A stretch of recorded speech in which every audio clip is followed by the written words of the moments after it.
हर खबर पर होगी आपकी पकड़। डाउनलोड कीजिए एबीपी लाइव ऐप।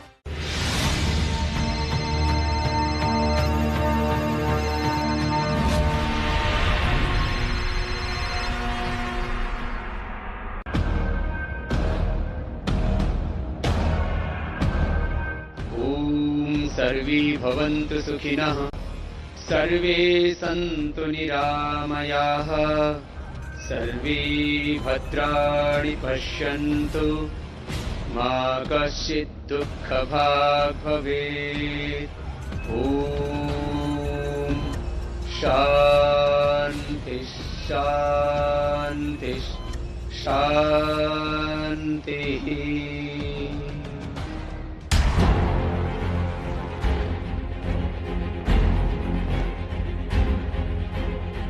कोरोना की दवाई कोरोनिल और स्वासारी को हम लॉन्च करने जा रहे हैं।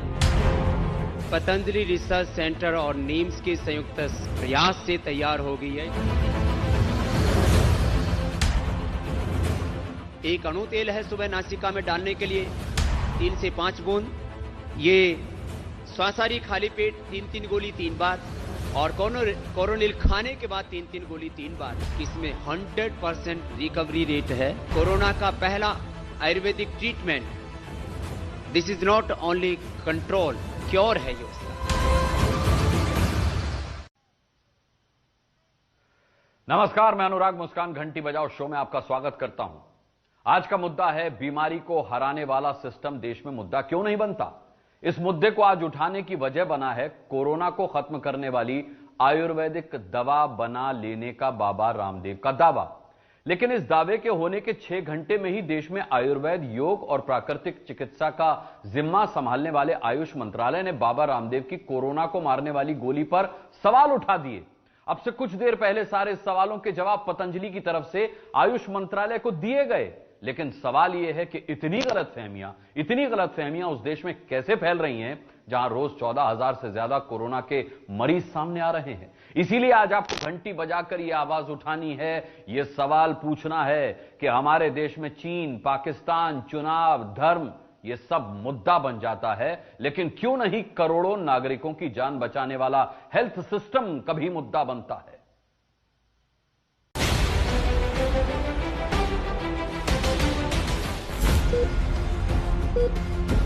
मंगलवार को जब भारत में कोरोना के मरीजों की संख्या 4,40,000 के पार पहुंच चुकी है, जब देश में कोरोना का संक्रमण 14,000 से ज्यादा भारतीय नागरिकों की जान ले चुका है,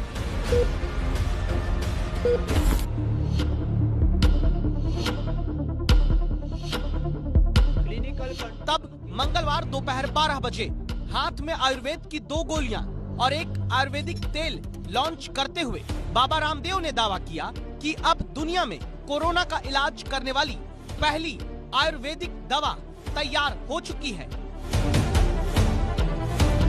सर्वे भवन्तु सुखिनः, सर्वे सन्तु निरामयाः, सर्वे भद्राणि पश्यन्तु, मा कश्चित् दुःखभाग् भवेत्। पूरा देश और दुनिया जिस क्षण की प्रतीक्षा कर रहा था कि कहीं ना कहीं से तो कोरोना की कोई दवा या वैक्सीन निकलेगी, आज हम ये कहते हुए गौरव अनुभव कर रहे हैं कि कोरोना की पहली Ayurvedic clinically control trial based evidence research based medicine Patanjali research centre और नीम्स के संयुक्त प्रयास से तैयार हो गई है। जब दुनिया के सबसे शक्तिशाली देश अमेरिका से लेकर कोरोना फैलाने वाले देश चीन तक के वैज्ञानिक कोरोना का 100% इलाज करने वाली वैक्सीन या गोली खोजने में ही जुटे हैं, तब क्या ये बात सच है कि बाबा रामदेव की पतंजलि रिसर्च इंस्टीट्यूट और जयपुर के national institute of medical science यानी निम्स ने मिलकर दुनिया की पहली ऐसी आयुर्वेदिक दवा बना ली जिससे कोरोना के मरीजों का 100% इलाज हो सकता है। कुछ लोग ईर्ष्या भी करेंगे कि सारी दुनिया के वो डॉक्टर और हजारों नहीं लाखों करोड़ों का कारोबार जिस एलोपैथी में होता है वो वैक्सीन नहीं बना पाए। ये हिमालय में भटकने वाले अनजान सन्यासी, ये भगवा पहनने वाले, ये लंगोटी धोती पहनने वाले इन सन्यासियों ने ये कार्य कैसे कर दिखाया? तो भाई वस्त्रों से किसी व्यक्ति के चरित्र की पहचान नहीं होती है। कोरोना के मरीज के 100% इलाज के दावे वाली बाबा रामदेव के हाथ में जो आयुर्वेदिक दवाएं और तेल है वो कैसे बना, किस पर टेस्ट हुआ, कैसे काम करता है, कहां से मंजूरी ली, कब मिल जाएगा आपको, कैसे मिलेगा, कितने का मिलेगा, इन सारे सवालों के जवाब हमने तलाशे। क्योंकि बाबा रामदेव का दावा ये भी है कि कोरोनिल नाम की आयुर्वेदिक टैबलेट, श्वासरी नाम की आयुर्वेदिक वटी और दिव्य अणु तेल नाम की 3 दवाएं कोरोना का सिर्फ बचाव नहीं बल्कि पूरा उपचार करने वाला कवच है। This is not only control, cure है ये उसका। और बड़ी बात है कि ये कहते हुए हमें फक्र है कि इसमें 100% रिकवरी रेट है विद इन 3 to 7 डेज और 0% डेथ रेट है। ये भी बहुत बड़ी बात है और ये दुनिया के लिए कंट्रोल नहीं क्योर वाली कोरोना की रामदेव गोली लेकिन विवादों में भी फंस गई है। कैसे और कौन से विवाद में कोरोना की रामदेव गोली फंसी, ये आपको हम आगे बताएंगे। पहले आयुर्वेदिक तत्वों और औषधियों, खनिजों का जो मिश्रण तैयार करके ये 2 गोलियां और एक तेल तैयार हुआ, उसका टेस्ट कहां और कैसे किया गया, ये जानना जरूरी है। क्योंकि किसी भी वायरस की वैक्सीन या दवा बनाने में लंबा वक्त लगता है। इसमें पहला चरण होता है रिसर्च, दूसरा चरण प्री क्लिनिकल ट्रायल यानी जानवरों पर ट्रायल, तीसरा चरण इसमें इंसानों पर ट्रायल होता है। इसके 3 फेज हैं। पहला फेज 100 से कम लोगों पर परीक्षण, दूसरा फेज 100 से ज्यादा लोगों पर ट्रायल, तीसरा फेज हजारों लोगों पर ट्रायल, चौथा चरण दवाई को संबंधित विभागों से मंजूरी, पांचवा चरण उत्पादन, छठा चरण गुणवत्ता नियंत्रण। तो क्या इतने चरणों से गुजरकर बाबा रामदेव ने दुनिया और देश को महामारी से बचाने वाला आयुर्वेदिक रामबाण खोज कर दे दिया है? पतंजलि रिसर्च इंस्टीट्यूट की इस दवा से दावा है कि सिर्फ 7 दिन में कोरोना के मरीज 100% तक सही हुए हैं और हो भी सकते हैं। लेकिन आयुष मंत्रालय ने बाबा रामदेव के साइंटिफिक स्टडी के दावों पर सवाल उठाया। ऐसे में हमने भी पता किया कि क्या दवा सभी नियमों के आधार पर तैयार हुई है।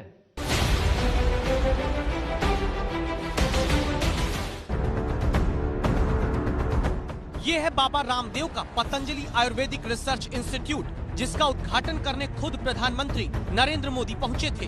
ये बाबा रामदेव की वो प्रयोगशाला है जहां से अंग्रेजी दवाओं की लूट के बाजार को आयुर्वेद के प्रयोग से खत्म करने का काम शुरू किया गया। लेकिन क्या कोरोना के वायरस को मनुष्य के शरीर में खत्म करके नागरिकों को बचाने के दावे वाली आयुर्वेदिक दवा को बनाने में रिसर्च के बाद प्री क्लिनिकल ट्रायल यानी जानवरों पर भी उसका ट्रायल हुआ था? रामदेव की प्रयोगशाला से इस पहले सवाल का जवाब सुनिए। यहाँ पर हमने एनिमल हाउस बना रखा है। उन एनिमल्स को दवाइयाँ खिलाते हैं। दवाएं खिला करके उनके यहाँ पर पीसेज काटे जाते हैं, लीवर के, स्प्लीन के, इंटेस्टाइन के, पेनक्रियाज के स्लाइस काटे जाते हैं। आप देख रहे हैं ना इधर ये। और फिर उसके बाद उसका अलग अलग प्रकार से यहाँ पर टेस्ट किया जाता है कि किस प्रकार से जो है अलग अलग उनके अंगों पर, लीवर पर, किडनी पर, हार्ट पर, ब्रेन पर ये आयुर्वेद की दवाइयों का इफेक्ट होता है। ये पहले आयुर्वेद में नहीं होता था। हमने पहली बार उसको किया और बहुत वर्षों से हम ये काम कर रहे थे। इसके बाद किसी भी वायरस के इलाज की वैक्सीन या दवा के निर्माण में 100 लोगों और फिर 100 से ज्यादा लोगों पर परीक्षण किया जाना होता है। तो क्या कोरोना को मारने की रामदेव गोली का भी परीक्षण किया गया? बाबा रामदेव जवाब देते हैं। क्लिनिकल कंट्रोल स्टडी जो है दिल्ली से लेकर के, अहमदाबाद से लेकर के, मेरठ से लेकर के देश के कई शहरों में की गई क्लिनिकल कंट्रोल स्टडी।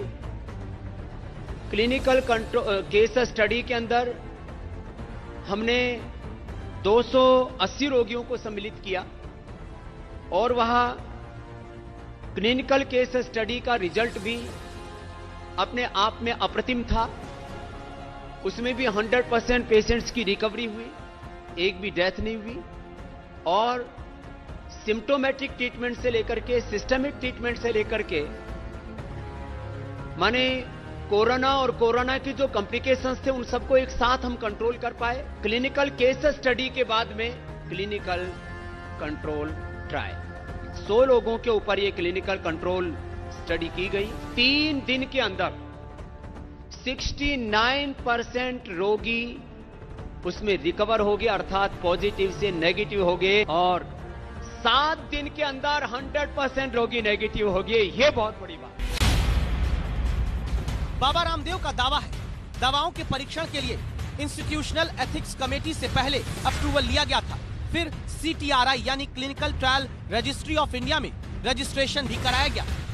इसके बाद जयपुर के निम्स इंस्टीट्यूट में भर्ती 100 मरीजों पर रेंडमाइज्ड कंट्रोल्ड क्लिनिकल ट्रायल किया गया, जिसमें मरीजों के 2 गुट बांट दिए जाते हैं और फिर उनमें से एक गुट को बाबा रामदेव के पतंजलि रिसर्च सेंटर से बनी दवा को खिलाया गया। और फिर रामदेव की आयुर्वेदिक दवा खाने वाले मरीजों में दावा है 100% मरीज कोरोना मुक्त हो गए। 3 दिन में 69% और 7 दिन में 100% पेशेंट रिकवर हो गए, पॉजिटिव से नेगेटिव हो गए, किसी को कोई हार्म नहीं हुआ, 0% डेथ रेट रहा। ये बड़ी बात है और इसलिए दावा नहीं है, ये कोरोना की पहली आयुर्वेदिक एविडेंस बेस्ड मेडिसिन है। बाबा रामदेव के मुताबिक क्लिनिकल ट्रायल के बाद तैयार हुई इस आयुर्वेदिक किट को लेने का तरीका समझ लीजिए। दावा है कि श्वासरी बटी की 3-3 गोली दिन में 3 बार नाश्ते और खाने से आधे घंटे पहले खानी है।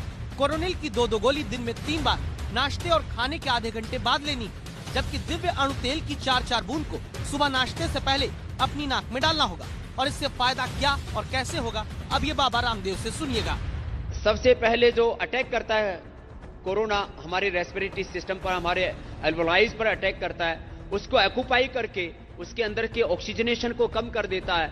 और इसीलिए जब बहुत ज्यादा कमी हो जाती है ऑक्सीजन की और हमारे फेफड़ों के जो एल्वोलाइज वो कम काम करना शुरू कर देते हैं, तो फिर बाहर से उसको आर्टिफिशियल ऑक्सीजन देने के लिए वेंटिलेटर पर ले जाना पड़ता है और तब भी कई बार बॉडी सपोर्ट नहीं कर पाती है। तो श्वासारी देने से हमारा रेस्पिरेटरी सिस्टम इतना स्ट्रांग हो जाता है कि कोरोना के अटैक से हम अपने आप को प्रोटेक्ट कर पाते हैं। कोरोनिल है, कोरोनिल में गिलोय और तुलसी, अश्वगंधा, यह है जो हमारी इम्यूनिटी को बूस्ट करता है और एक साथ हमारे प्रतिरक्षा तंत्र को कंट्रोल करते हुए मधुमेह को नियंत्रित करने में, ब्लड प्रेशर को, हार्ट बीट को और पूरे हमारे नाड़ी तंत्र को, क्रोनिक डिजीज को कंट्रोल करने में बॉडी को सपोर्ट करता, बॉडी की इम्यूनिटी के बूस्टर के तौर पर। तो ये कोरोनिल, साथ में ये अणु तेल नासिका में डलवाते हैं। ये भी कोरोना का जो प्रभाव हमारे पूरे रेस्पिरेटरी ट्रैक पर होता है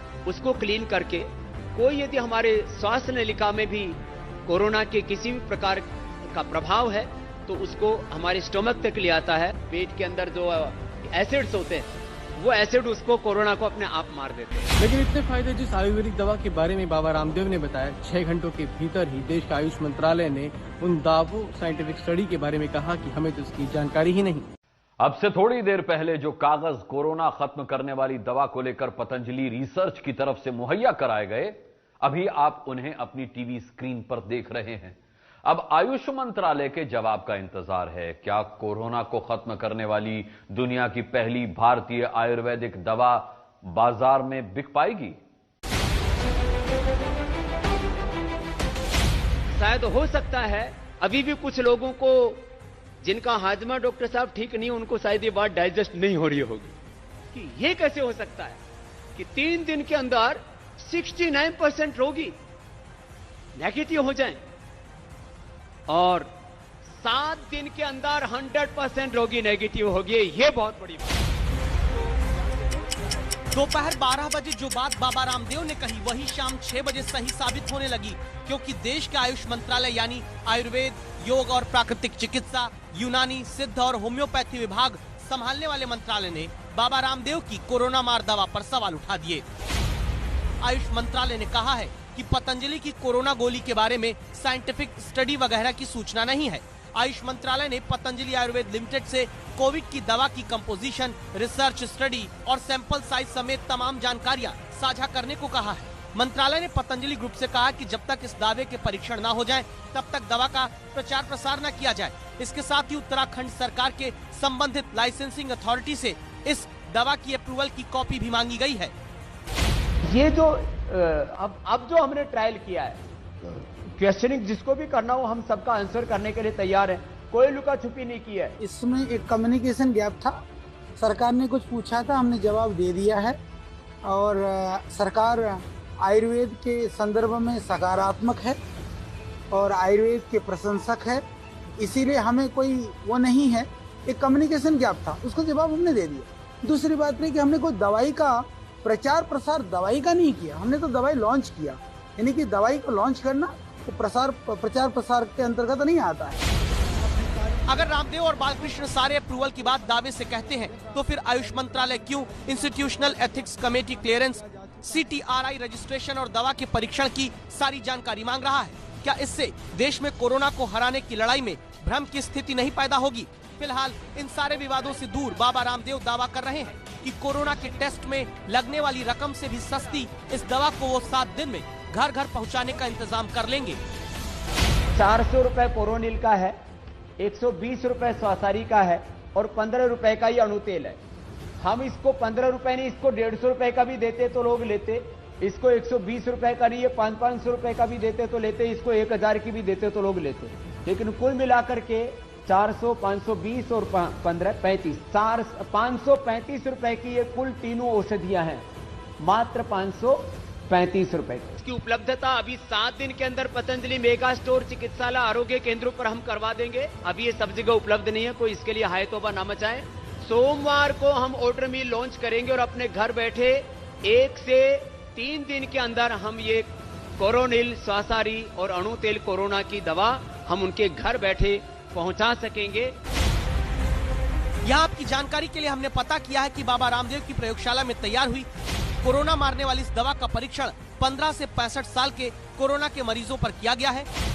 कोरोना के गंभीर मरीजों यानी जो वेंटिलेटर्स पर हैं, उन पर अभी परीक्षण होना बाकी है।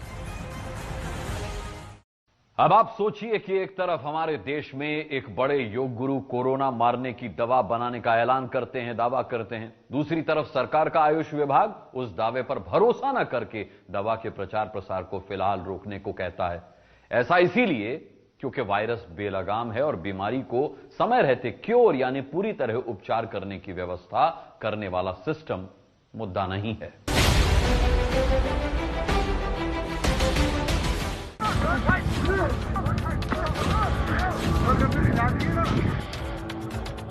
सीमा पर चीन मुद्दा है,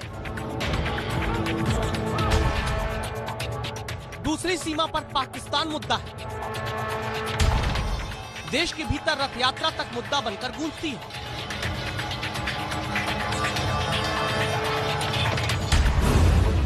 लेकिन जिस देश में अब रोज 14,000, 15,000 कोरोना के मरीज सामने आने लगे, वहां बीमारी को क्योर करने का सिस्टम मुद्दा नहीं। इसका सबूत आंकड़ों से समझिए। देश में रक्षा बजट है 3,23,000 करोड़ रुपए का। देश में प्रति व्यक्ति स्वास्थ्य पर सिर्फ 1,657 रुपए ही खर्च किए जाते हैं। देश में 90% आबादी बीमार होने पर एलोपैथी दवाएं लेने में भरोसा करती है, जबकि भारत से ज्यादा अमेरिका आयुर्वेदिक दवाओं का इस्तेमाल करता है। हथियार बनाने में लगी हुई है, क्योंकि उस व्यापार में करोड़ों अरबों की कमाई है। और दूसरी, यदि लगी भी हुई है तो एलोपैथी की दवा बनाने में लगी है, माने ड्रग्स और वेपन्स। क्योंकि 1 रुपए के ड्रग को वो 100 रुपए का, और कई बार तो 1 रुपए के ड्रग को 1 लाख रुपए तक का बेचे। मेरे पास पूरे डेटा है। सारी दुनिया को ये चाहिए कि हेल्थ को सबसे ऊपर प्रायोरिटी दे। दावा है कि सिर्फ भारत ही नहीं बल्कि पूरी दुनिया की बात करें तो अभी कोरोना को खत्म करने की 13 वैक्सीन क्लिनिकल इवैल्यूएशन स्टेज पर है, जबकि 129 vaccine pre clinical evaluation stage पर। कोई भी बड़ी बीमारी हो, तैयारी के स्तर पर सिस्टम कितना लुंज-पुंज है, इसका अब एक उदाहरण देखिए। देश में पिछले 2 साल में हेल्थ रिसर्च के बजट में मामूली इजाफा ही किया गया है। हेल्थ रिसर्च के मामले में अभी सिर्फ 2100 करोड़ रुपए का बजट है, जिसमें महामारी से निपटने के लिए लैब बनाने का बजट 83 करोड़ रुपए है। हेल्थ रिसर्च के इंफ्रास्ट्रक्चर को बढ़ाने का बजट महज 80 करोड़ रुपए है।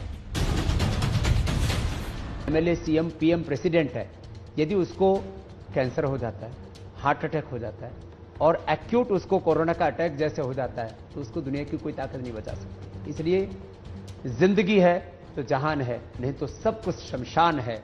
मैं मानता हूं फर्स्ट प्रायोरिटी हेल्थ होना चाहिए और उसके बाद में कैरेक्टर बिल्डिंग से लेकर के नेशन बिल्डिंग के जो बाकी कार्यक्रम है उनको हमें प्रायोरिटी देनी चाहिए। लेकिन क्या आपने कभी देश में किसी राजनेता, किसी राजनीतिक दल को जनता का इलाज करने वाली स्वास्थ्य व्यवस्था का मुद्दा उठाते देखा है? देखा होता तो यह हालत ना होती। 2019-20 में देश में महामारी और राष्ट्रीय आपदा से निपटने के लिए लैब बनाने में 130 करोड़ रुपए मांगे गए। सरकार की तरफ से सिर्फ 70 करोड़ रुपए दिए गए और खर्च हुए केवल 52 करोड़ रुपए। हेल्थ रिसर्च के प्रमोशन में इंफ्रास्ट्रक्चर के लिए 170 करोड़ रुपए मांगे गए। सरकार ने दिए सिर्फ 63 करोड़ रुपए, खर्च हुए केवल 46 करोड़ रुपए। इसी कारण हर बार कोई नई बीमारी, महामारी पैदा होती है और उससे निपटने का इंतजाम करने से पहले ही देश के सैकड़ों हजारों नागरिक अपनी जान गंवा देते हैं।